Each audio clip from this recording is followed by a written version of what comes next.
Good morning. Well done for being here. I have just heard that they drank the bar dry of whiskey last night. So all those empty chairs are hangovers, still trying to get into the room. But we had a bit of fun, and we even had a bit of dancing, which wasn't on the agenda, but certainly is for tonight when we gather at McGowan's, which is really close to here this evening. So we look forward to sharing that with you then. A couple of little tiny bits of housekeeping. These doors are really great at soundproofing this room from the outside world. It also makes them really hard to open, yeah? So this one and this one are open for us to leave. So when you come down this side, please feel free to exit out there. Just put a bit of shoulder into actually pushing the door. So today is about equity and access for everybody. It's about the fact that our streets, as Penelosa said, is where democracy happens. It's where we all meet as equals, or it should be. And I think my first speaker is going to have something to say about that. In a radical change to agenda, the Minister is running late and will be joining us at a later point in the morning. So we look forward to welcoming him when he gets here. So I'd like to just share a couple of things with you. I think most of you have been collecting the merchandise. Sustainable merchandise, there's books, there's pens, there's flasks. I think a few lucky ones even got some of the soul flasks that we had out there as well. So please help yourselves to those because they're our gift to you to take home.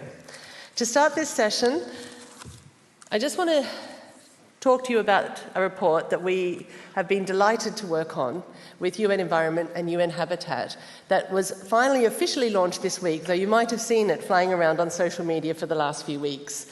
It's the joy of the World Wide Web and the democracy of that once something's online, it's out there. And this report is Jim's blood, sweat and tears, to be fair. And the importance of this report was that we got really tired of people saying to us, there's no data. We haven't got any data.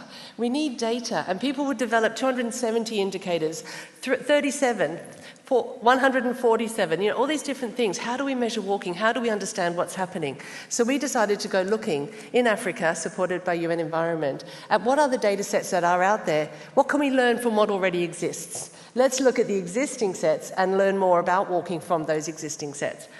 It actually is walking and cycling, but we're not going to mention that today. We'll focus on the walking bit. And then UN Habitat said, what about some Africa case studies to inspire African cities? And so we brought all of that together into this report. I encourage you to find it. It's on our website, it's on UN Environment's website, and it's creating a fantastic resource and starting conversations already online about resourcing, about funding, about valuing walking.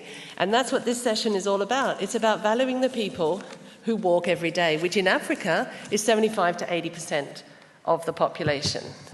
But they're motorising fast instead of valuing the walking, and we're going to hear about that. So I'm delighted to invite, Charles Brown is back at Walk21. He joined us in Calgary, and he is the founder of Equitable Cities and the adjunct professor at the Edward J. Bluestein School of Planning and Public Policy at Rutgers, the State University of New Jersey. And more recently, he's the creator of the Arrested Mobility podcast. And he's going to tell you all about what that means. Welcome to the stage, Charles.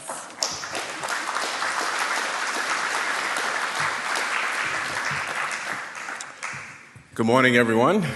Again, my name is Charles T. Brown. I self-identify as a street-level researcher and a pracademic. It's a pleasure to be here. I want to talk to you this morning about arrested mobility, the importance of centering equity in access and mobility. But before I start, how do we define equity? Equity is the guarantee of fair treatment, access, and opportunity, and the advancement, while at the same time striving to identify and eliminate barriers that have prevented the full participation of some groups. The principle of equity acknowledges that there are some historically underserved and underrepresented populations. In short, what equity involves is trying to understand and give people what they need to enjoy full, healthy lives. And as I travel around the world and I present this definition of equity to most people, 99% of them are in agreement. However, when you push them a little more and you say, well, equity is also the presence of justice and fairness within the procedures, the processes, and the distribution of resources by institutions and systems, people start to push back. They push back even more when you say facing equity issues requires a unique understanding of the underlying or root causes of oppression and inequalities within our systems. Why do they push back? Because they make it about them. Equity, or reversing the inequities in our society, are about understanding the importance right now of racial equity. It is about the systemic issues that prevent the full enjoyment of lives by people of color. And thus, racial equity then is about transforming these behaviors. It's about increasing this access to power. And most importantly, it is not about excluding other identities. As racial equity work is about intersectionality. It's about seeing yourself within your neighbors, within your colleagues, etc. It's not about ignoring their race, it's about seeing it. And why is this important in the context of walking or walkability? Well, today I'm going to take you through not just walking, but biking, driving, hopping, transit, etc. Why? Because I want you to see the need to not be just so episodic in our framing. It's imperative that we be thematic. And in the context of the world right now, there are a plethora of federal, state, and local initiatives, plans, and programs aimed at increasing access and mobility for Black people. However, if we're honest, few or any of those programs actually achieve their goal of making it safer for Black people. And why is this so? Because most of these programs are ahistorical and apolitical, particularly in regards to talking about the institution of racism and white supremacy. They ignore the discriminatory law enforcement. They don't provide any tangible organizational benefits to the people that need it most.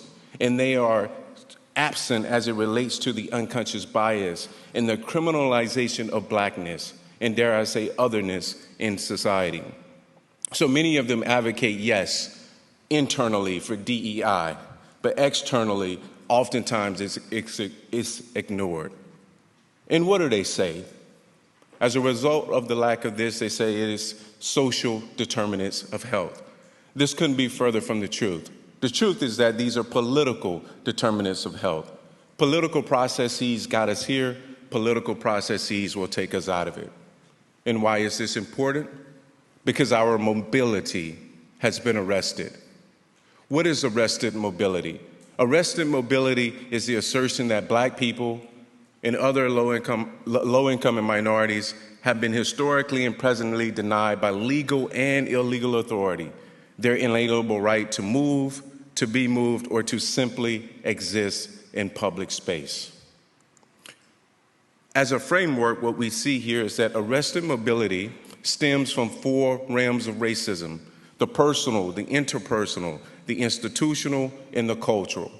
What this leads to is that Black and brown people's mobility have been arrested, whether walking, biking, driving, taking public transit, hopping a ride share, or a micromobility device such as a scooter. This unfortunately leads to adverse outcomes and ultimately their mortality. So how are they being over-policed, many of you might ask? Well, consistent with what we heard today, I come here not just with an opinion, I come here with data. I believe that absent data, all you have is an opinion. So to show you the ways in which BIPOC people have been over-policed, I take you to the framework. The framework forces you to reconceptualize what is meant by policing. See, many of us don't see policy and planning as a form of policing. It is. Think about racial residential segregation. Think about disinvestment as a policy and how that impacts our ability to walk. Think about law enforcement, not just at the local level, but the county, the state, the regional level, and federal level as well. And then lastly, think about what is often not mentioned but very present, especially in my experience as a Black male: polity, better known as the self-deputization of non-Black and brown citizens. See, when you reconceptualize what it means to police a people, you see policy, you see planning, you see policing, and you see polity. These all work together silently, sometimes very loudly, to arrest the mobility of Black and brown people. And so at this point, you might be wondering, is there evidence to prove this? It goes back to what I said. Without data, all you have is an opinion. So let's go to walking. Some of the most notable cases of having your mobility arrested by walking includes that of Ahmaud Arbery, Trayvon Martin, and Mike Brown. What was Ahmaud Arbery doing? He was jogging. What was Trayvon Martin doing? He was walking. What was Mike Brown doing? He was also walking. But how were they killed? One was killed by law enforcement, two were killed by self-deputized non-Black citizens. But what does the data say? Well, when you look at Jacksonville, Florida, an analysis of tickets showed that 55% of the tickets issued to Black individuals, even though only 29% of the population identified as Black. You also find that Blacks were 3 times more likely to receive a ticket than whites, and residents of that city's 3 poor zip codes were about 6 times as likely to receive a pedestrian citation. And if you haven't heard of the case of Raquel Nelson, please take out your phones at this point and Google Raquel Nelson. Know that the person that struck and killed her child, even though she was blamed for the murder of her child, later admitted to drinking and taking painkillers. The damage, however, had already been done. But in the case of arrested mobility, I wish it ended at walking. Remember, the point here is to not be episodic, it's to be thematic. So we look at cycling. Cycling is considered the sexiest of the modes. But when you look at arrested mobility, it's present there even more so than it is any other way. But what does the data say? Well, I invite you to Tampa, Florida, where between 2003 and 2015, Tampa police issued over 10,000 bicycle tickets. 79% of those went to Black people, even though they make up less than 30% of the population. I take you out west to California, on paper, one of the most progressive states in the world. The reality is, in Oakland, 60% of all bicycle stops included Black people, even though they make up less than 30% of the population. I now take you to the Midwest of the U.S. in Chicago, where twice as many bicycle citations were given to Black people, even though they there too make up less than the majority population. But if I end here at biking, many of you would think that's it. Arrested mobility is present too, whether you're driving, in the case of Philando Castile and Sandra Bland. The data showed that Black and Hispanic drivers are stopped disproportionately to white drivers, even though the hit rate is the same. In fact, police are less likely to pull you over after dusk when the race of the driver is less obvious to police.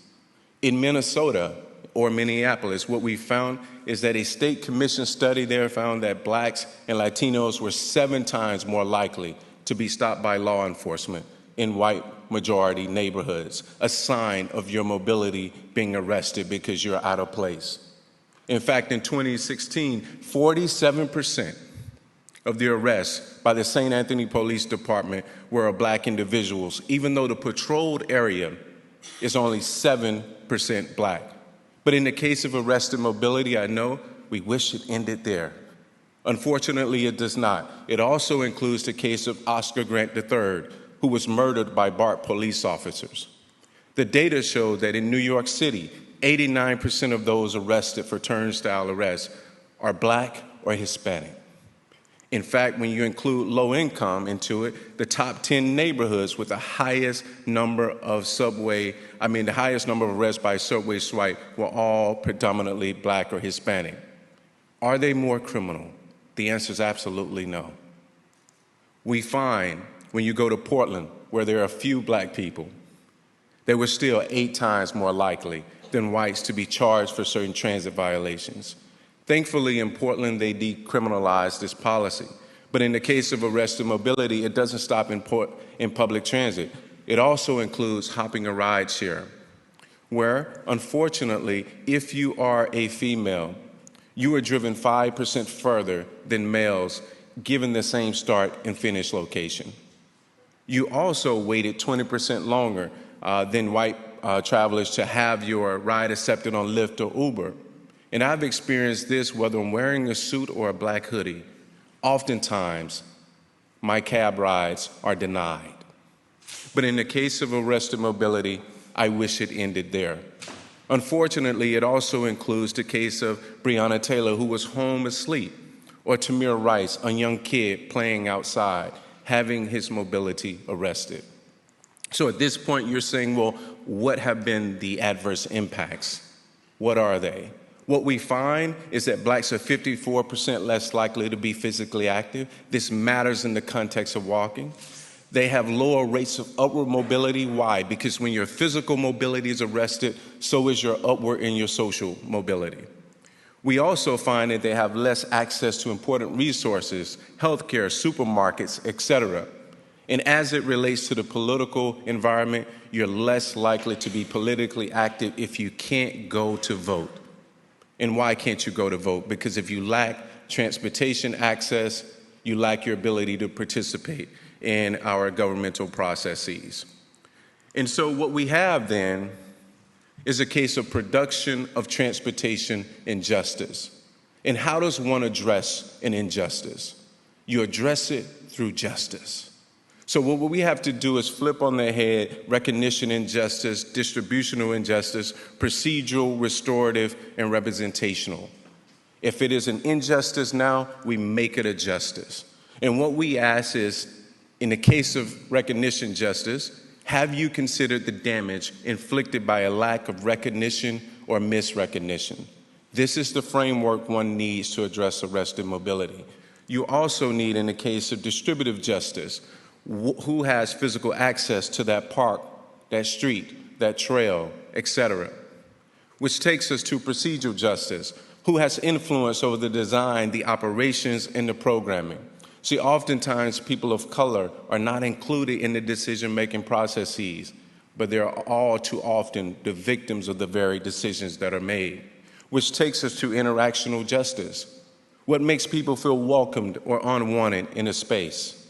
Which then takes us to representational justice. Do people feel their experience and their history is represented in the space? I love the history that I'm witnessing here. We need that to continue all over the world. And what we need most in this framework is restorative justice, the degree to which you have rectified injustices arising from these decisions. And why is this important? Because at this point, many of you will say, we met you, Charlie Brown.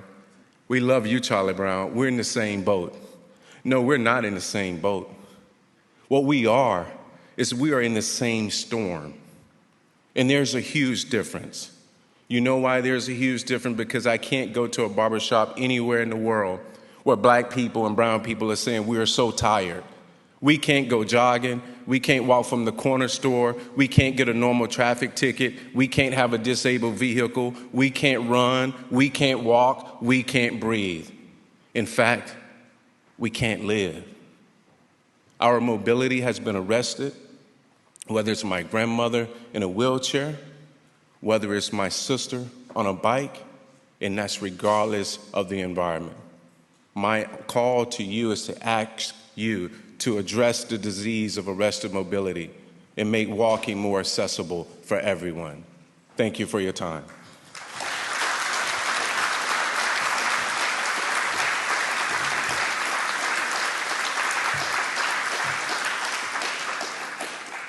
You see why we asked him back? Sorry, I need to exhale after that. Thank you, Charles. It really brings home the message about equity. And we hear a similar message when you start talking about countries all over the world, whether it's poverty or gender or color of your skin, and all of this access and equity. And that is why we have to keep working together to answer these questions. I'm going to ask Luca now to join me on the stage. Dr. Luca Bertolini is going to talk about how we can do that working together. You'll have noticed at this conference we're hosted by university and supported by the national governments. This bringing together of national governments, academic research, and all of you is a really critical factor here. And in the program, when we were discussing, shall we run an academic stream and just leave the academics talking to themselves, we were like, no, this is the whole point of Walk21, is mixing you up in the space. And I'm hearing from everybody how successful this is. So I appreciate that you've noticed that. So Luca Bertolini is a professor of urban planning at the University of Amsterdam, and his research and teaching focuses on the integration of transport and urban planning for humane, sustainable and just cities. But the critical factor for today is he wants to talk about enhancing the collaboration across academic disciplines and between academia and society so that we can work together to answer the challenge laid down by Charlie Brown. Thanks, Luca.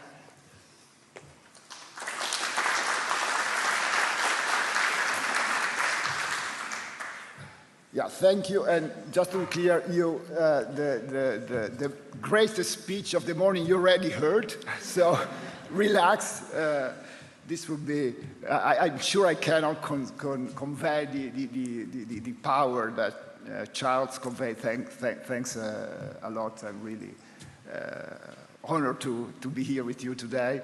But thank you for having invited me, and really thank you to you all, participants in this event. It's the first time I'm at Walk21, and one thing that really strikes me is the diversity of participants. Yes, there are academics like me, but there are also activists. There are politicians, sometimes a bit late, but they are here with their powerful messages. There are policymakers, there are professionals of all sorts, there are people trying to merge these different roles, and these have been really inspiring and also humbling, if I'm really honest. I was Monday, for instance, I attended a workshop as an observer, a bit of an outsider, a workshop of activists, Irish activists, sharing their experiences, trying to learn from each other, to understand how they could together reach more than alone. And that was really humbling. I mean, the passion, the energy, the creativity, and people mostly doing that in their free time. And I was really wondering, asking myself, who's making an impact here? You know, who is it? Academics? I doubt. Really humbling. But maybe a better question is, okay, how can we build on each other's strengths and together reach more than alone? And that's really the focus of my contribution here. And I particularly focus on the question of what kind of knowledge do we need to promote walking for all, to see the focus of this session, but really also the kind of knowledge we need for all the kind of issues we are grappling with, and how can we generate it. And I want to do it in four steps. First, to pinpoint what I see as the challenge that we have to face here, then to suggest in a possible approach to cope with this challenge. I illustrate with example from my own practice, and end up for some pointers for discussions. And that's for me very important. I don't know whether it's time for questions, probably not, but I really think that the important thing is using these speeches, this contribution as a trigger for conversations that maybe will happen in the breaks, lunch, even better, walking and talking around. And also, if I'm very honest, I really like to have conversation more than I like to give speeches. But sometimes a speech can be a trigger for that conversation. So let's start with the challenge, and let's take maybe the biggest issues of them all, coping with climate change. So what kind of knowledge do we need to cope with this? Well, it is a knowledge that has to be able to cope with the complexities and the irreducible uncertainties of these issues. And really, it is really an important thing. It's not just complexities and irreducible uncertainties of how to get there.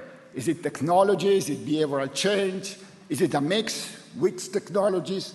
With behavioral changes? Yeah, There's a lot of debate about that. It's important, but it's also complexities, irreducible uncertainties about what is the where we want to get to. That's also a question, also something we don't agree. Is it just keeping society as it is in all other respect and solving these issues, reducing carbon emissions in a way or the other, or is it also using this as an opportunity to redress other wrongs of society, and for instance, in the process, make us develop a society that is fundamentally more equal, for instance, answering to some of the challenges that Charles put on the table. Even there are complexities, there are irreducible uncertainties, there are values that clash, interests that clash, there is power. So we need knowledge that is able to cope with that as well. Let's get back to our thing, walking, promoting walking to all. So what kind of knowledge do we need to cope with that? And again, also here is a knowledge able to cope with the complexities, the reducible uncertainties that goes together with this. And also here is not just knowledge that's able to cope with how to get there, what kind of actions, what kind of data or interventions, but it also knowledge able to cope with the complexities and irreducible uncertainties, or the where we want to get. For instance, what is the kind of city that we want to make in the process? Is it, for instance, one where walking has its place as a transportation mode next to all other modes? Or is it a city where we use the promotion of walking to rethink our streets beyond traffic as their dominant functions and as public spaces with a whole diversities of users, as places for play, for social interactions, and again of places that are inclusive of the diversity of users and needs and desires. These are also things where we don't agree, where there are different values, interests, power, and we need knowledge able to cope also with that sort of issue. So what is the how to get that kind of knowledge?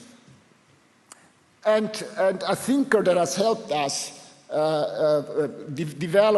find an approach is Donald Schoen and its idea of the reflective practitioner.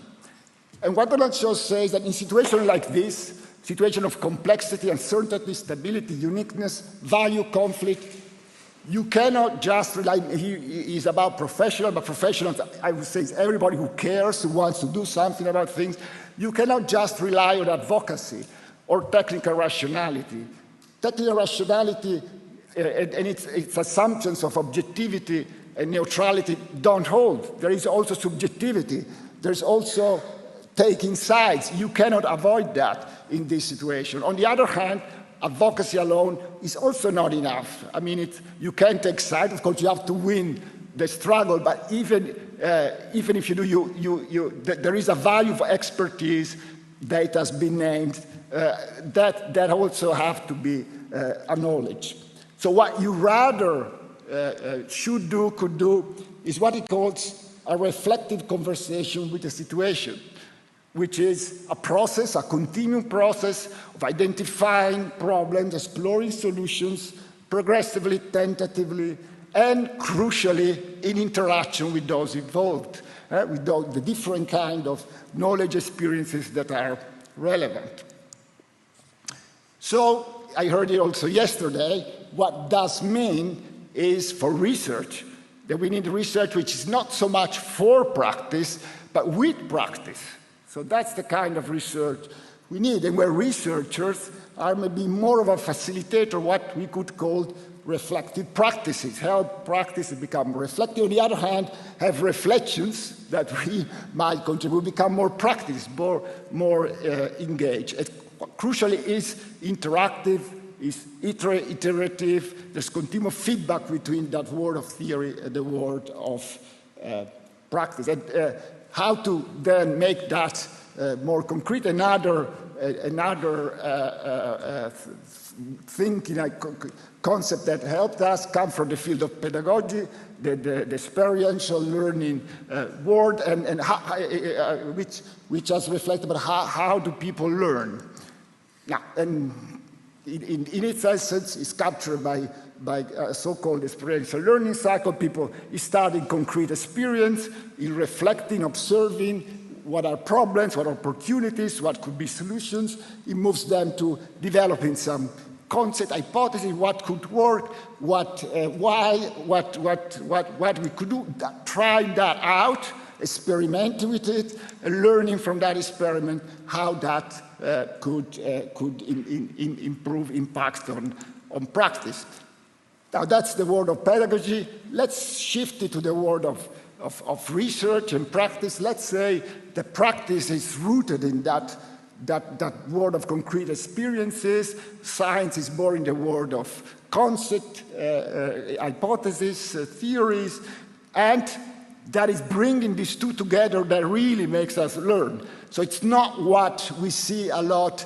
I heard that too, of researchers producing their report and saying to practitioners, that's what you should do. No, that doesn't acknowledge all the knowledge, experience that also is there in people there in the field trying to do things. But also, on the other hand, people in practice alone. Of course, there's a lot of learning going on, learning by doing, but the risk is that never stepping back, looking at the bigger picture, exploring more fundamental, different ways of doing things, that, the change is not radical enough. So it's only doing together that we can make the bigger steps and also, respond to the urgency of doing also in the decade of change theme of this conference. Of course, it's not a circle, it's a spiral, and it's building on and on. So let me now move to an illustration of this approach from a project we are involved at present. Project which is about, the title says it all, experimenting with city streets to transform urban mobility. And I'm not going into the contents of this project. You can look at the website if you want. Just using it to make concrete this point of how can we, by collaborating, develop knowledge that is up to the challenge. So it started the project in the perception that in practice, we see many examples at this conference. There are a lot of interventions trying to make this shift, let's say, from city-centered on traffic, street-centered traffic, to giving people, with all their diversity, a central role in the way we plan and design cities. But we see a disconnect between those interventions and systemic change. We see a lot of them, but the system is still there. It's not fundamentally changed. The autocentricity and all that, what it brings together, it's still there. Now, and by observing, reflecting together, these two moments, observation and reflecting and testing, are the two that you have to do together, researchers, practitioners, different sort of disciplines. There is a need to find a way to link those local, short-term interventions with citywide, longer-term processes. So how do we do that? Now, that's where, bringing in knowledge we have, theories, past work, you come out with an idea about what could be barriers, enablers, at the level of behavior of people, the built environment of cities, institutions. I cannot go into the details, but it's all there are hypotheses there to be formulated about what could be enablers, what could be barriers. Let's try it out. Let's experiment with city streets to try out our ideas of what could be enablers and barriers of that change, in order to learn how to change not just the street, but the whole city. So let me define what we mean by city street experiments. Quite simply, an intentional temporary change of the street use regulation and or form aimed at exploring systemic change in urban mobility and public space. Now, and this, of course, it comes up to your mind probably. Tactical urbanism is like experiences come up. A lot of you are involved in this. They are literally booming and really all over the place, global south, global north, east, west. We started an Instagram account just to document some of those stories, which is a place I go every time I feel a bit hopeless. I go here and I become hopeful. There's a lot going on, but the crucial point here, and it's really something that's a limit of many of these experiences, not the intervention in itself. It's, of course, that's important. Even making that temporary thing permanent is also important, but the real point is learning from what happens, from the reactions you get, the discussions you get. What do we learn about the desirability, possibility of making the whole city like that? That's the real question. That's what we have to learn from these experiments.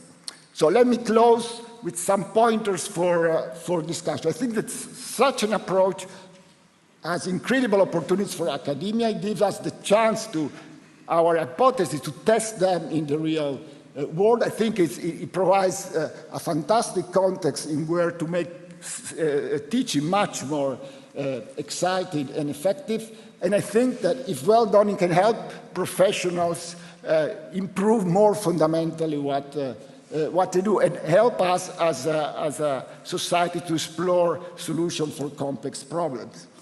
Of course, there are limits. I think it's the limit to become, from the research point of view, to become so involved that you lose the distance that sometimes is needed. It's also good to sometimes do some checking with others, maybe do some research which is a bit more at a distance. But maybe the real point, the thing I'd like to discuss with you next to the fact whether this, how do you see it, what are your experience with this, are the conditions. And I think this is really something we need to address. On the academic side, you research funding. I think there's been a positive progress towards funding involving also, aiming at involving also stakeholders outside of academia. But if you look further, we see that it's limited to a very particular kind of stakeholders. It's institutional stakeholders like local government or stakeholders with capital like business.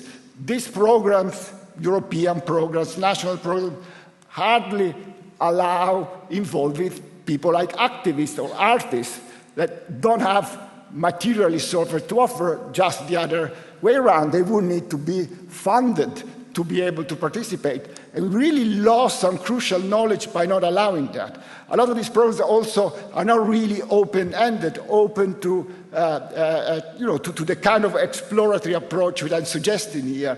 That they are very rigid deliverables, already knowing where you want to get in 5 years, not really opening up possibilities. On the practice side, and I experience this daily in my work with practitioners, there has to be real room for experiments.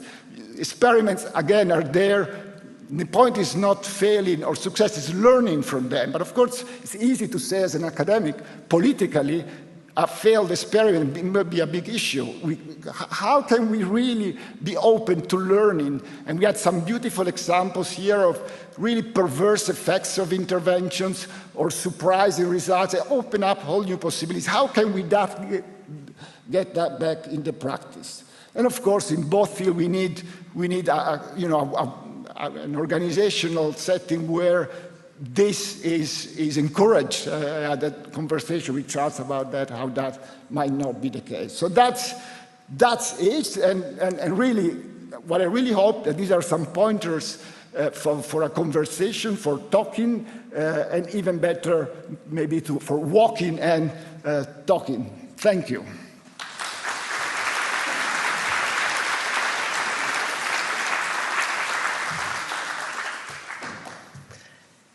We've had Charles's passion and issues, we've had process and academic perspective. We've been talking about advocacy and justice, and what superb timing then to now invite a Minister of State, our politician, who can answer some of these questions for us to the stage. We're delighted to have Minister Jack Chambers, the Minister of State for Gaeltacht and Sport. He is a supporter of the conference. He's been there from the beginning, walking with us on the streets of Dublin, and I'm delighted to welcome you to Walk21. The floor is yours.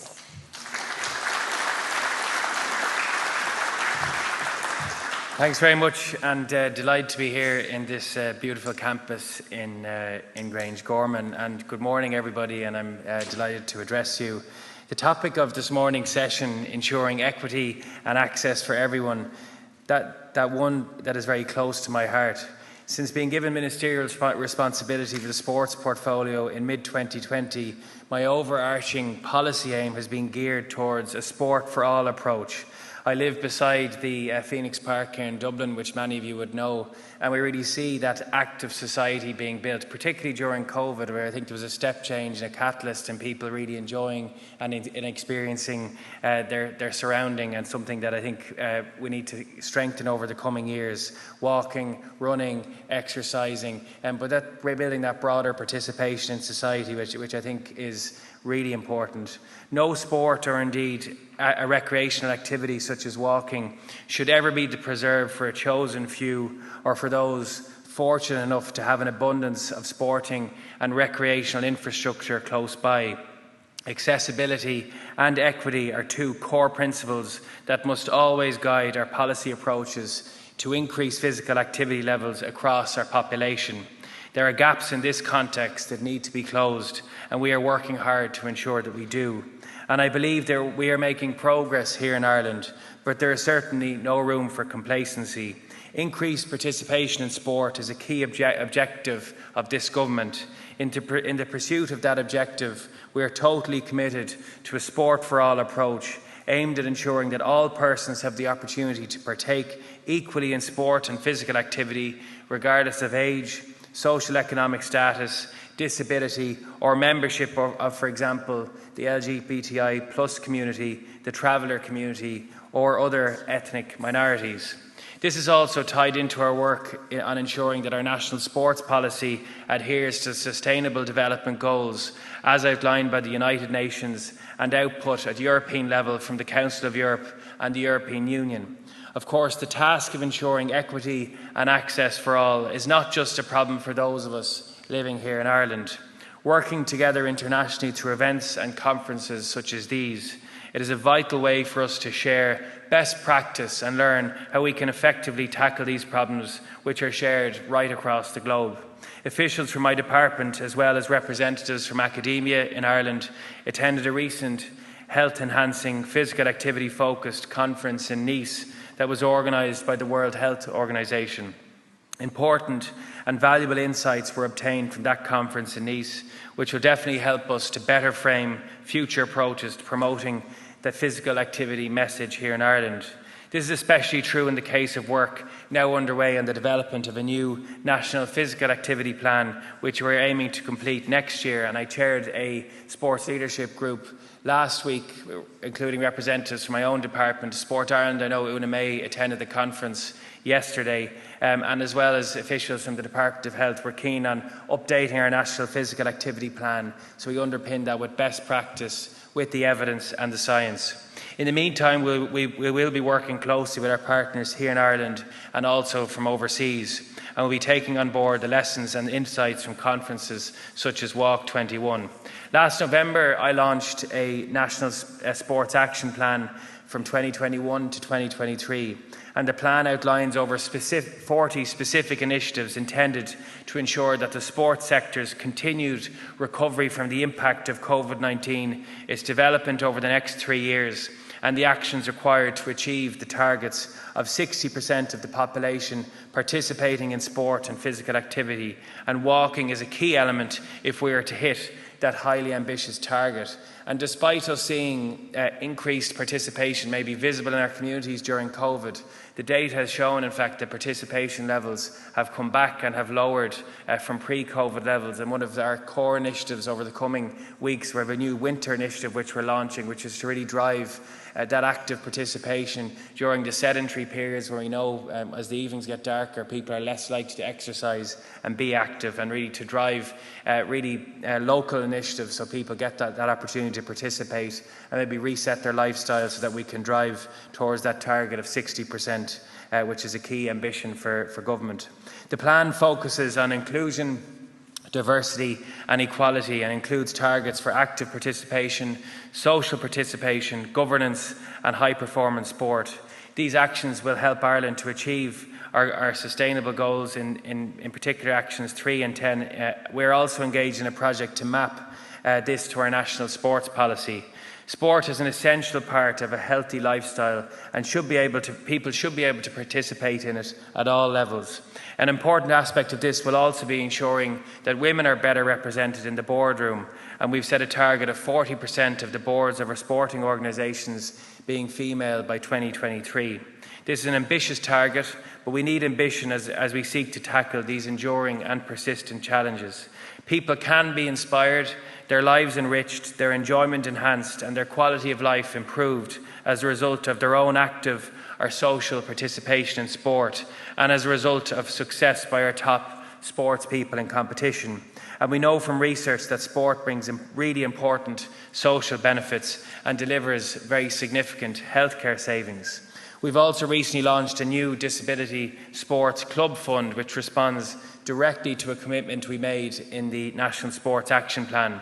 And there's a new fund of €2 million being set aside that presents an opportunity for sports clubs everywhere across the country to consider how they might make their sport even more accessible for people in their communities, especially those with a disability. And as we know, the participation gap increases for minorities in our community, for those with a disability, and bridging that gap through the Sport for All Fund is really important. And I often give the example, if parents have 3 children in the back of the car, 2 of them might have 20 options on a Saturday morning, but some people with a disability don't have that same range of options, and we're keen to ensure that they have that option, that they have new initiatives, new participation options within club communities, and giving clubs that catalyst and that opportunity to get new funding to support new initiatives is something we're keen to drive forward.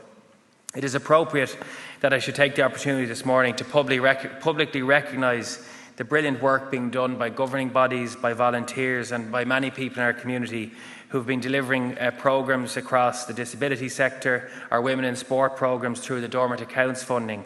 These actively target populations that have disproportionately been impacted by the pandemic, including an increased and concerning participation gap increased participation gap amongst the female population, which we're trying to bridge, the economically and socially disadvantaged communities, people with a disability and ethnic minorities. And unfortunately, COVID widened gaps in participation that were bridged in the years prior to it, and that's why an active focus is required.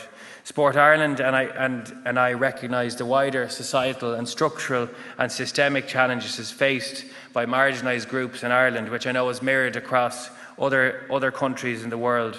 And I hope that this policy will be the catalyst for removing barriers and eliminating discrimination in sport. One thing as a government we did earlier on this year, we announced a €150 million fund for sports capital and equipment.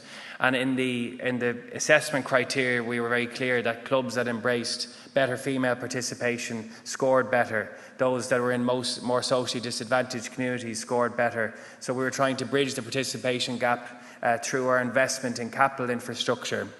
And one of the really positive measures that is occurring within our communities, if you take a GA club or a soccer club in villages, towns and communities, we're seeing if you take any average soccer pitch or GA pitch, a lot of clubs are now building walk paths and walkways around the pitches themselves. So when the children or young adults are training on the pitch, we have the parents now walking and exercising together, and that's a real cultural shift we're seeing, particularly in more rural communities that don't have the same opportunities or infrastructure, and they're walking on more dangerous roads and have difficulties participating or being active in more dangerous rural roads. And that's something that we're seeing huge drive from a sports capital perspective, and something we've supported through our recent programme, which I think will make a big difference, where you're seeing intergenerational activity happening within sports clubs, and ensuring sports clubs move beyond maybe their traditional sports and offer that opportunities for exercise and for walking or for running within communities. To my mind, ensuring equitable approaches and achieving improvements in accessibility means to value people's differences, to make them feel welcome, respected, and that they belong, and is absolutely imperative that we increase understanding of the benefits of a diverse and inclusive sports sector. The greater the diversity of those involved in all aspects of sport, participation, membership, volunteering, supporting, attending events, management and administration, the more equitable all of those areas can be, the more representative of the broader population it will be.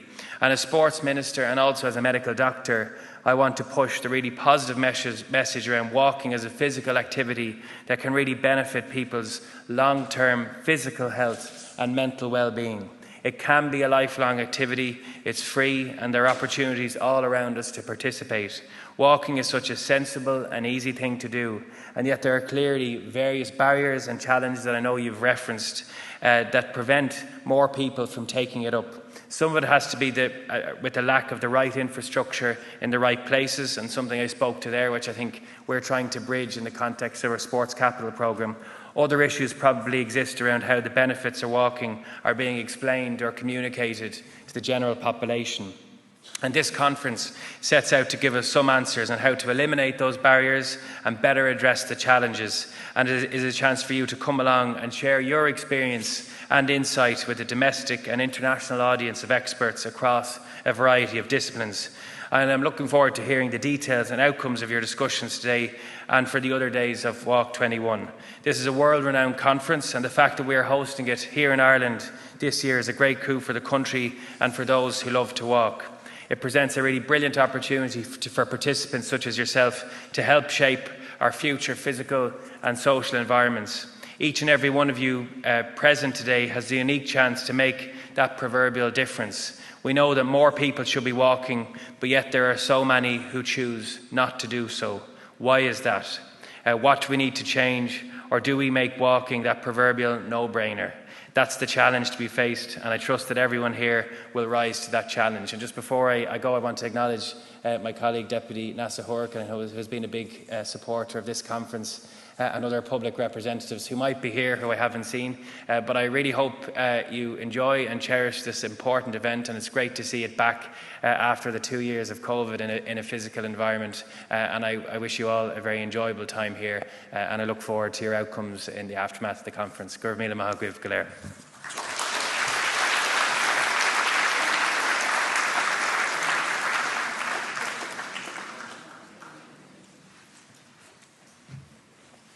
Okay, politicians need voters, yes? They need to hear your voice and know that their commitment to walking is supported by their communities. And that's what we're going to talk about next, is bringing that voice. People say to us all the time, nobody asks for this. And what's fantastic in Ireland is that people have been asking for it, and the government is now delivering. And what I really want to point out to you is not only have we emphasised that we have 3 different national government departments supporting this conference, but they also come from across the political spectrum. So we have a true coming together. This intersection of interests is really heartwarming. So we're going to talk about advocacy now and start telling them what we need and how we do it. And I've got 3 champions to come to the stage and do that with us. So I'm going to invite you to please come and sit on the stage. We have from Ireland, Dr. Madeline Lyes, who's chair of the Limerick Pedestrian Network. She is also studying her postdoc research at the University of Limerick, but she has been advocating for pedestrians in Limerick and across the country. We have Rona Gibb, who's the Senior Manager of the looking after the Community Paths Policy and Communication teams at Paths for All in Scotland. And the particular highlight here is that she has been leading on their national walking strategy and facilitation of the delivery forum. And finally, we have Stephen Edwards, who's Chief Exec of Living Streets, which, if you don't know already, is the longest-serving pedestrian advocacy organisation in the world. And 1920s, Living Street started as the Pedestrians Association, and they have never been stronger than they are at the moment, with strong teams in the regions of the UK as well as there. So I'm delighted to have these three experts to help us talk about advocacy and bringing that voice of the walkers to the political forums, but also to our communities, because we know it's not just the politicians we have to convince, there's a lot of people sitting in cars that we have to convince as well. Okay, mic shift. Oh, perfect. Okay, fantastic. So I'm going to invite each of our speakers to introduce the work they do, and then we'll come to questions. So perhaps we'll start with you, Madeline, as the local advocate representative. Okay, hi, yes, speaking for the home team. Hi, everyone. So the Limerick Pedestrian Network is part of an Irish pedestrian network. We have branches in Dublin, Cork, Ennis and Limerick. And if there's anyone here from other cities or counties that wants to get involved, let me know. We are an advocacy group who works towards a better Limerick for and because of everyday walking. So we are working in Limerick particularly, I guess, looking to push things forward for everyday walking, the kind of walking that people do every day. But we're also working because we believe that we will make Limerick City and County better for every extra step that's taken. We are a mix of different kinds of people.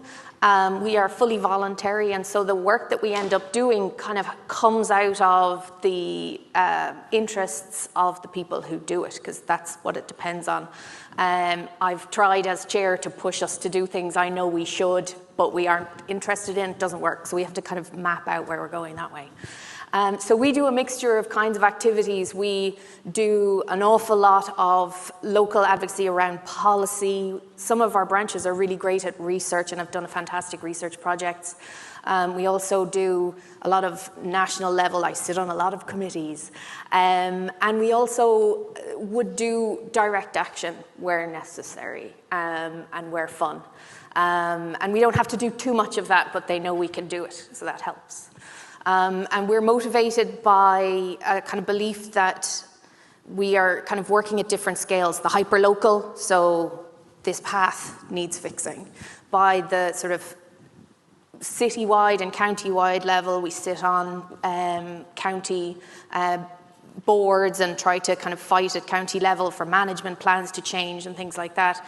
And then we're also motivated a lot at planetary level and by this looming deadline of 2030 for radical transformation in Ireland around transport. And so we cross across all of those different kinds of areas and try to get things done. Yeah. Get things done, it's good. Yes. Rona, we'll come to you. Would you like to share your work with everybody, please? Yes, thank you. It's lovely to be here again. Paths for All is a national charity in Scotland. We work across all 32 local authority areas, and we work from community level through to government level on a range of work focusing mainly on walking. We work to get everyone, every day, everywhere out walking. That's our strapline. And we have several programs. So we have our Walking for Health area, which is looking at getting people who are inactive more active through walking, through health walks. So we have trained over 14,000 volunteer walk leaders in Scotland. We have over 800 walking events each week run by those volunteers. We work within workplaces. We work with those who are living with dementia, a wide range of areas to use walking as a tool to help for mental, social and physical health. We have our Smarter Choices, Smarter Places programme, which is looking about behaviour change and active travel. And we have our Community Paths area, which is looking at working with community groups to improve the physical paths. in the area and provide technical support and help and build capacity within communities for them to support that work locally. We also work on communications and policy at local and national level. Most of our work is supported through the Scottish Government, through both health and transport, and we're very grateful for that work.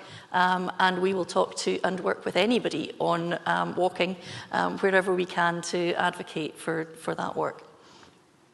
Phew. That's a busy agenda. Fantastic. Thanks, Rona. And over to you, Stephen. Thank you.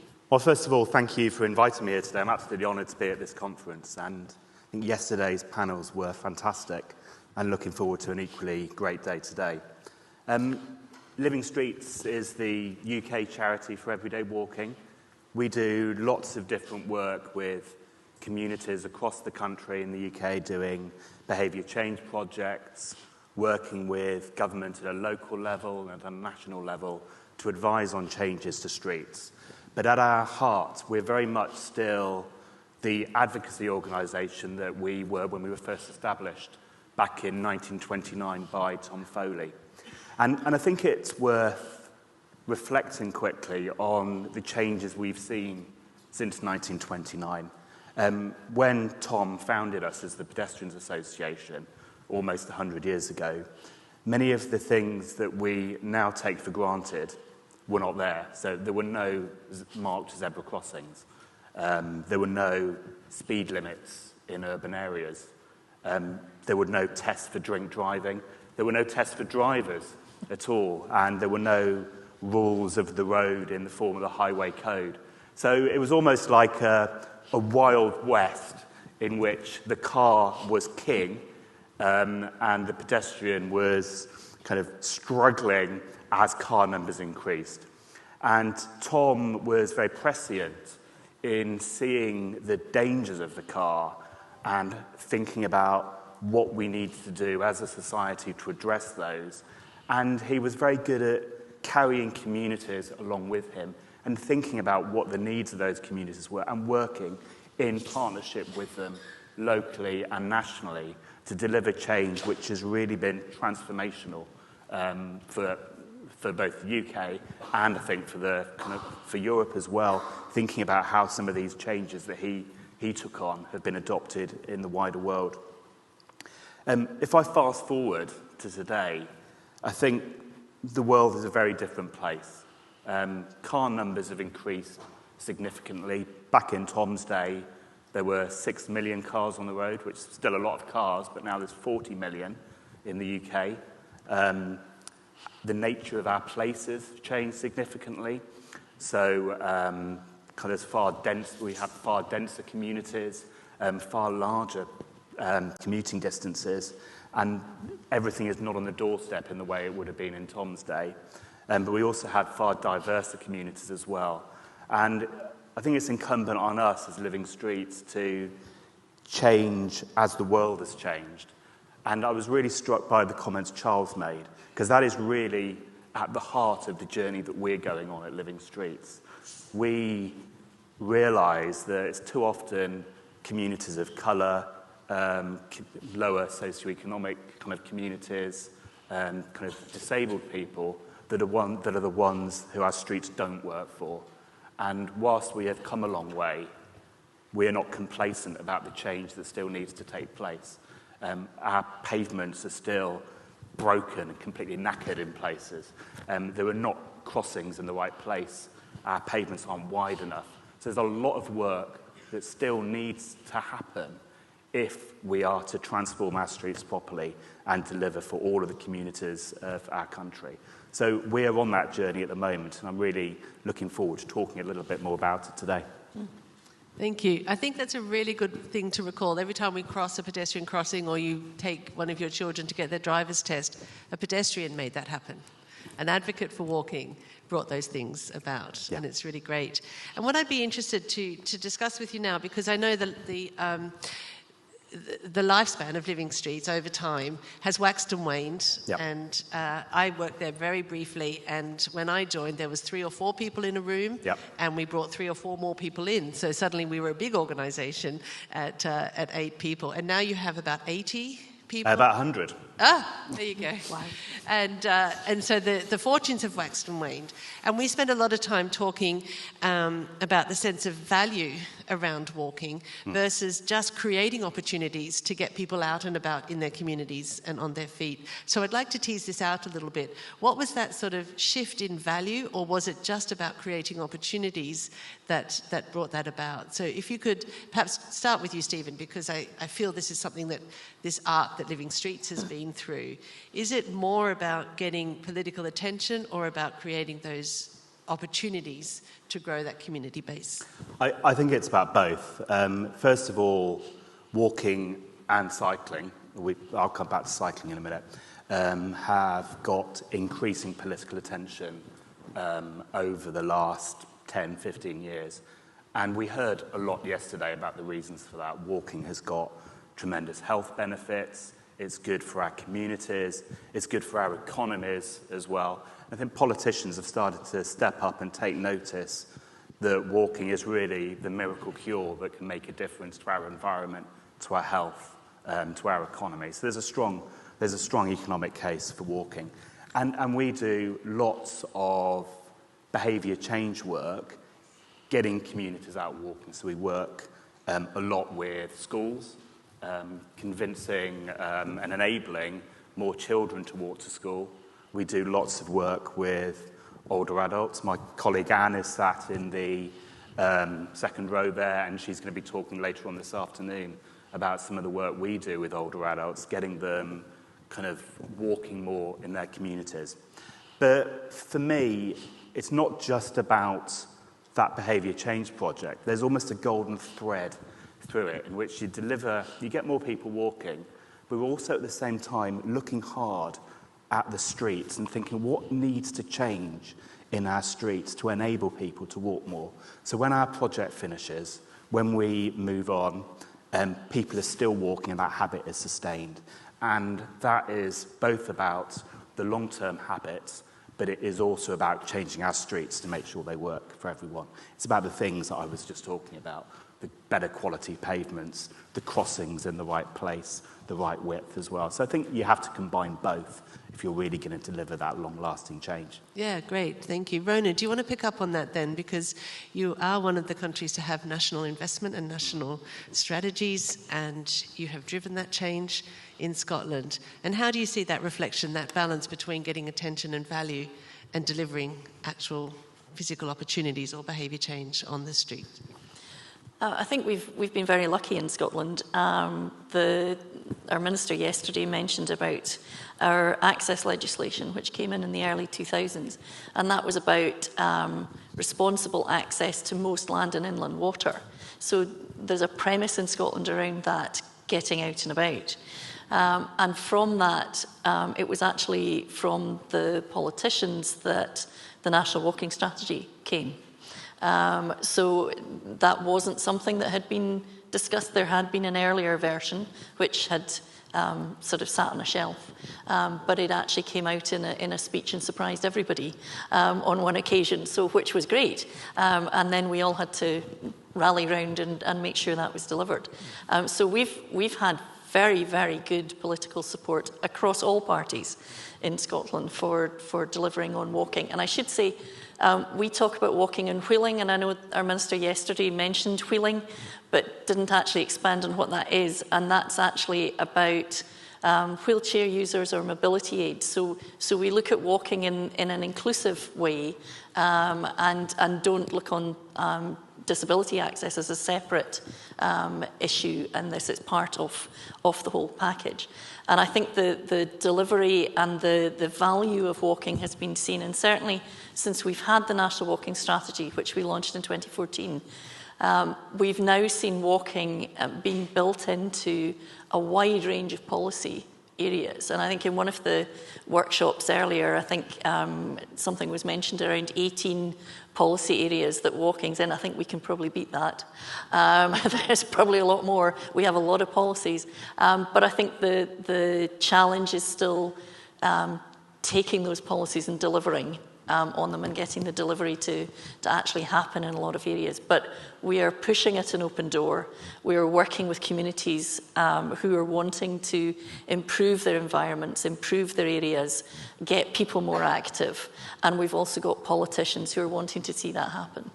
So you find the community is coming along with that political imperative. It's not feeling top down or anything like that. No, it's both directions, all directions, up, down, sideways. That communities, organisations are all wanting to be involved and help drive the agenda and get that get walking as the main mode for people on a daily basis, and try to improve paths, improve links to public transport. And we've mentioned public transport already, but we see that as a very vital link to get people more active, and that's certainly all the areas that we're supporting and advocating for. So coming to you, Madeline, as the volunteer organisation in Ireland, do you see, you've had the Get Ireland Walking strategy, which is a behaviour change promotional strategy. You have this level of investment happening, so you've had a lot of this sort of government momentum. How are you finding that sort of community response is happening? Are people valuing walking? Are they coming out? Are they embracing all of that? Or are you finding a bit of pushback as well in that approach? We're working with what people love about place and using that as our basis, as our kind of hook, if you like. So when we connect in with people with their neighbourhoods or with a particular area of walking that's really important to them, then we find that the discussions kind of naturally enough open up. And sometimes you're introducing people to ideas about what their rights around walking should be. You know, joining like a mom's group who've been out walking.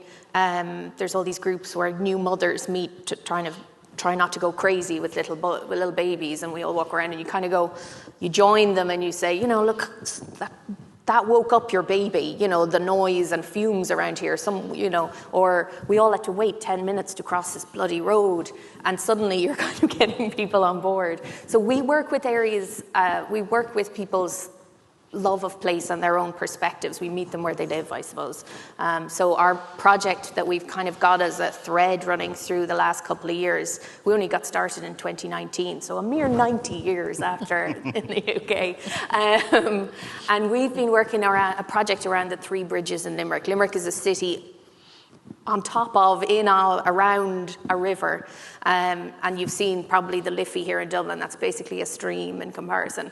And there are 3 bridges that cross the river and connect the city. And there is an amenity walk and a community walk and a commuter walk and access walk that kind of goes around these 3 bridges. And during COVID in particular, suddenly it highlighted just how important that walk was. The city shut down, but people were still gathering there. And we've been using that ever since to try and highlight all these different issues that kind of crop up as part of that walk. And we're running a satellite event on Friday evening for Culture Night and Walk21 in Limerick, so you're all invited. Yeah. You can go and walk Limerick's 3 bridges. Yeah.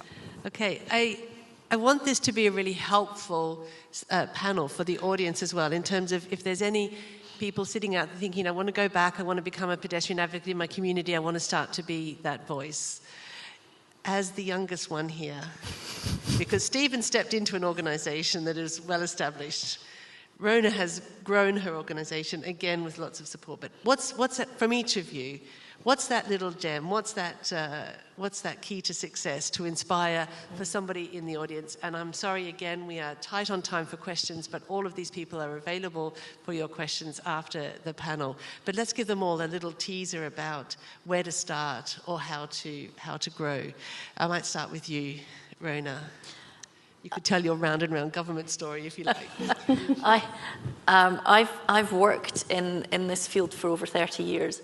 And I think certainly over the last 25, focusing more on walking. I've never had a discussion with a politician or somebody else that I can't link walking to what they're doing. And either walking to help them deliver or them delivering to help walking.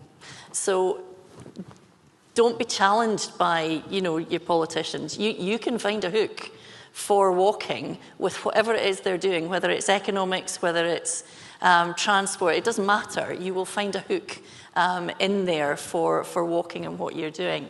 And I think partnership is the other thing. We can't do anything without our partners, and that's either at our corporate level, if you like. We have 30 national partners who are our formal partners of our charity, or it's all the community groups, organisations, individuals that we work with. We can't do any of the stuff that we're doing without other people, and it's about bringing people together, and whatever partnership you need to pull together to get the work done, then just go and talk to people. People love walking. And there are love walking badges out there. I left lots. So people love walking. So, you're on an easy win, really, with walking. It's not the most controversial subject. So you should be able to get everybody involved. Stephen, would you have a top tip? I completely agree with those points. Two great points. I think the challenge, though, is that walking is often taken for granted at the same time. Everyone walks at some point. And it's very easy for our politicians and our decision makers to therefore not understand what the needs of walking are. So I think the first thing for me is understand what you want and be able to define what you want with decision makers. The second point, I think, is something we've heard a lot about this conference so far, the importance of data and evidence to back up what you're calling for. But for me, data and evidence is not enough when you're trying to sell a story. And when we're trying to get something across to decision makers and politicians, whether they're at the local level or the national level, have that data and evidence, but also have some really good, positive stories of how transformational walking can be to back that up. I think of some of the work we do. I mentioned our work with older adults, people that have been stuck indoors, isolated, lonely, at kind of severe risk. And some of our work has enabled them to get out and discover their community and make friendships again for the first time. I think of our work with school children, where children are walking to school, meeting new friends, and making the community a better place. Have those stories to back things up. But my final point is around patience. I think these things can happen very, very quickly, but they can take a hell of a long time as well. And certainly in Living Street's experience, some of the changes we've been arguing for have taken years to deliver. One thing we're campaigning on at the moment is pavement parking, for example, which is a big problem across the world for many people. We've delivered change in Scotland, so Scotland is leading the way in the UK nations. Wales is following, and England is kind of being dragged along in the back, and it will hopefully get there eventually. But that has taken years and years and years of patience, persistence, and solid campaigning at a local level and national level. So you need to have that patience and exploit moments of change, such as COVID, where things can happen very, very quickly, but just be there and have all the data, evidence, and stories so you're ready to act when the moment comes. Fantastic. So, Madeline. That's a good list, those two. I suppose the only thing I'd add would be that I'm finding that connecting people with the social justice elements of walking advocacy is becoming more and more powerful. Whether that's around accessibility. The Irish Pedestrian Network is founded, you'll be hearing from one of its founders, by people concerned around issues of access and disability, or whether it's about air quality and the kind of growing understanding of just how much we're being damaged by the fumes from vehicles, or whether it's around the right kinds of walkers and the wrong kinds of walkers, and who has access to the right kinds of places. And so the projects that we're doing in Limerick, particularly around the 3 bridges, we use it as a hook to bring those discussions in and try and push them along through that. So that's how we do it. I'm liking these hooks. I think this is a good thing, these hooks. So we've heard about patience, we've heard about persistence, partnerships and plans. And it's a very good list indeed. I'd like to wrap up the panel, but before I do, I would like to invite Mario to stand up and just come and join us in the spotlight. Mario Alves is the Secretary General of the International Federation of Pedestrians, and just come into the light here, Mario, don't? Thank you. You might, Gert van Weeg is the president. He couldn't be here. He's advocating for walking in a European forum at the moment. But Mario has been a long-time partner with Walk21. He's Secretary General of the International Federation of Pedestrians and working with us on the global agenda that supports the national and local agendas that we've been talking about today. And I've particularly put him in the spotlight because at lunchtime today we're having a meeting of various pedestrian advocates. There's others in the room. Dieter is here. Ollie is here. People... Tom somewhere. I can't actually see a thing, just the lights, but I'm blinded by the brilliance of your advocacy. And if you want to come and join them for lunch and learn more and build some of those partnerships, then please come and find Mario and have lunch with them today. So thanks very much to my panel. Thank you. Go strong in walking, and thank you again. Thanks. Thank you.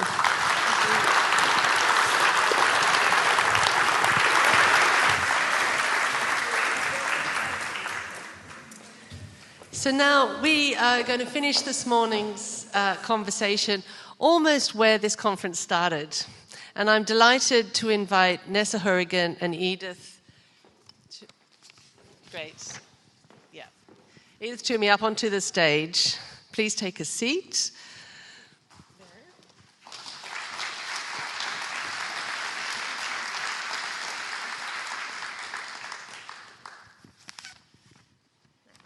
So Edith Toomey is 10 years old, and she lives in Cabra, which is just near here at the Grange Gorman campus.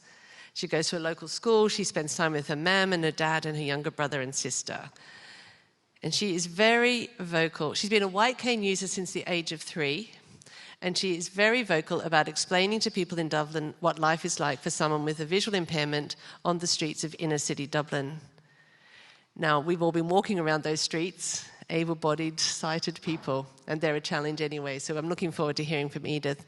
And Neasa Hourigan, who is the Green Party TD for Dublin Central. Important. We know who's important here. But she is the Green Party Finance and Health spokesperson, and she's also got a story and a journey that is inspiration for us all. So I'd like to just finish today with exploring this topic with you. So Edith, let's start with you and let's share with us your experience of walking in Dublin. Let's start with the good stuff. What do you enjoy? Where are your favourite places to walk? Well, I started my experience with walking when I was 3 or 4. I was learning to use my cane in a primary school, not a primary school, a play school in Drumcondra called Child Vision. And they had a garden with all animals and plants and lavender, and that felt really safe. And then now, walking out in Dublin, there's all obstacles, and some people won't care if there's people with canes on the footpath or something. And I remember one time when I was younger, my mom had to shout at someone because they pushed me out of the way when I was using my cane in around where I'd say in town. Mm-hmm. And that I don't just have I'm not just visually impaired. I have dyspraxia and I'm hard of hearing as well, so I fall easily, and I can't always hear if there's a car coming. Okay, so we're hearing some of those challenges then. And how do you cope with the challenges? What do you, in your daily walking around, what's your best way of coping with all of that? Because it's clearly not always easy. Well, like, to make it easier, I would probably, like, I have to learn all of this stuff. Like, I have to learn to be careful of cars and stuff like this. But, like, it would be easier, it would be so much easier if people cared more about people with a cane. Because, like, if people with a cane deserve your respect, like, they can't just be pushed out of the way.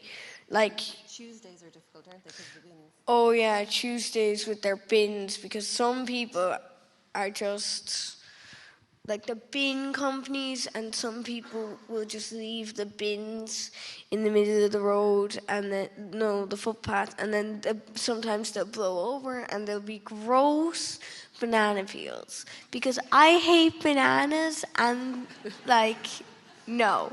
You managed to find somewhere to put your banana peels other than the footpath. And what else would you like to share with us? What do you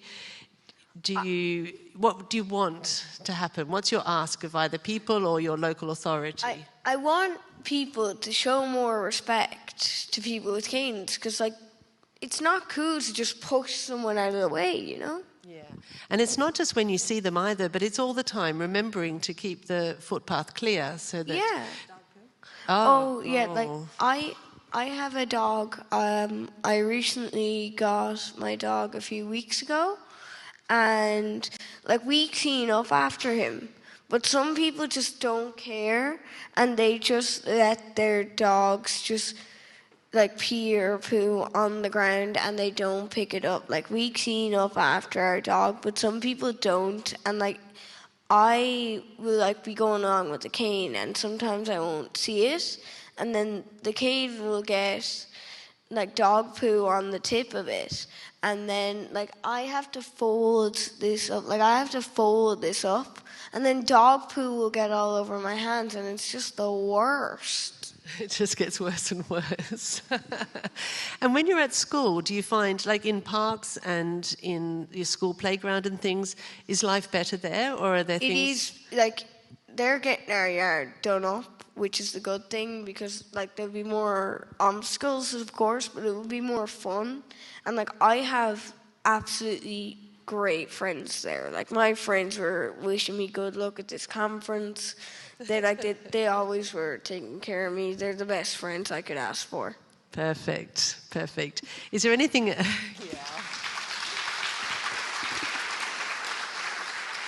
Is there anything else you really want to share with us and you really want to say about your experience or your thinking forwards into the future as well, in terms of where you want to go? Well, I also would like to mention Dublin Zoo here. I love to walk in Dublin Zoo around the wildlights, because it's smooth paths and it's all lit up and beautiful, and I just really like that. Perfect. Smooth paths, lit up and beautiful. It's not complicated, is it? Great. Thank you, Edith. I'm going to ask your mum some questions now. Okay. And she's not important, though.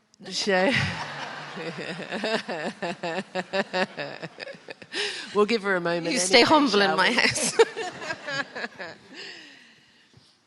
I know your story. Your story inspires me and is going to inspire everybody, because I think the transitions and the changes that you've made are really, really important. And it comes from the impact of Edith's experience on yourself and your family.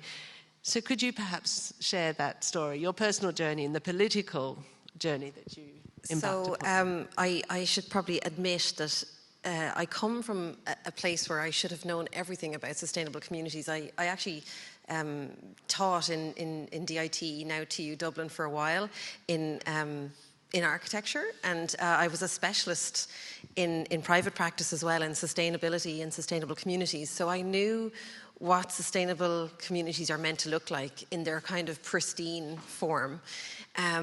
But when Edith was born in 2012, you have to park that kind of academic experience, and it became a completely different lived experience. From the time she was born, is it okay for me to talk about your conditions and everything? It is. It is, okay. Make sure to mention the poles, because I forgot about the poles. Oh, the poles in the middle of the road, yeah, we don't like that in Dublin. So Edith, it was from the beginning, it was very obvious that she had a visual impairment. There was no eye contact, and she has nystagmus, which is flickering of the eye. And she also is hard of hearing and has dyspraxia. It was a very early diagnosis. And I was still working away as an expert in sustainable design. Around 2016, I had to take time off to care for Edith. And I very quickly started to turn my attention to what we could do. At that time, in that 2016 time, she was just beginning that journey of the cane. So she would have been about 3 or 4. And it's very hard to teach a child who's 3 or 4 to walk in Dublin with confidence, who can't hear a car coming, who will fall with like a 10 mil crack will make her fall, and who obviously can't see. So one of the things I did was, well, obviously I got involved in policy in the Green Party because they talked a lot about active travel. And also I went and found people like Madeline, who was brilliant, and Orla in Cork, and Sheila in Ennis, people who are really invested in this kind of things. And I don't think it's by mistake that there's so many women involved in this issue, because if you look at the stats, women walk more. You know, we have kids to bring to school, and we have prams, and it's a particular experience for a woman. And certainly if you're dealing with children who have disability, it's a different experience again. So that kind of level of advocacy happens on lots of different, on lots of different planes. One is that thing of finding friends, like finding other people who care, and I do think it's interesting that we've talked a bit about Ireland having a lot of volunteers in this space, where they're being maybe more formalised in other places. In Dublin, then the kind of pedestrian network, as it became, got involved with. We have something called the Dublin Commuters Coalition, which are fantastic, and they kind of advocate for people who use public transport to get to work or to wherever. We came together with them and the cyclists to form something called Streets Are for People, and that was a little bit of a kind of a guerrilla group. And we occupied South William Street for a day, much to the chagrin of the local guards, and took that over, and that has been partially pedestrianised now. We took over Liffey Street, that hasn't been pedestrianised yet, but that has gone through local council that is going to happen. And you can see Capel Street has changed. So it really became a ground war. And then obviously I decided to run for election, and then it happens on a different scale again. So you're sitting in the Programme for Government negotiations, and you're reminding people, yes, we want 360 million every year, but it's not just cycling. Can we have the phrase to be walking and cycling, please? And just being in the room to kind of nag people every time, to put the walking phrase in, to say active travel, not just cycling. Like that's a different type of advocacy as well. I think I've learned that we have a really long way to go in this country about really understanding what walking infrastructure is. We still think of it as recreation. We still think of it as something like, I'll go out at night and go for a walk for my health. But actually it's commuting. It's just normal life for kids like Edith, and that's where we really need to get to. What a story. She starts as I got to get emotional.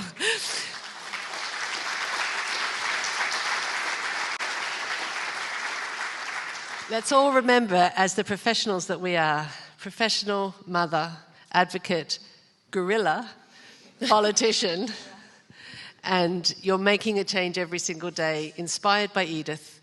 We are all inspired. My goodness. We are all inspired by Edith and by Neasa. Edith, I'm tearing up. Jim's wiping his eyes. I can see it. But this is where it matters. We can all be as busy and demanding, and we have to be on the job all the time. But this is where it really, really counts. I can see people wiping tears up the back as well. No, I can see that through the stars of the lights. Thank you, Neasa. Is there anything else you really need to say? Edith, any last words for this group before we send them out for coffee? Because they roll up a bit late dancing and need a boost. I think one thing we do want to say is that we feel part of a group, right? We were really touched by Charles Brown's presentation earlier. And I feel, and I know Edith feels, a part of a group with mammies and prams and people who don't feel like they have access to the street, and people who want to kind of live more on the street. Is that fair to say, Edie? It's very fair to say, Marge Simpson. Anyway, on that bombshell. I think pedestrian advocacy has a fantastic future in Ireland. Please join me to thank Edith and Neasa. And they're all standing up for you, darling.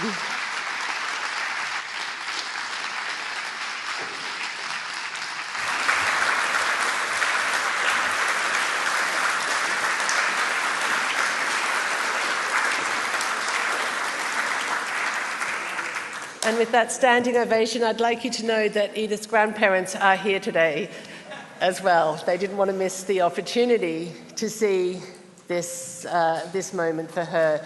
So thank you, everybody. That closes our morning plenary. We thank you all for coming. Please go enjoy the coffee, go to the parallel sessions, and enjoy the rest of the discussions today. Thank you, everybody.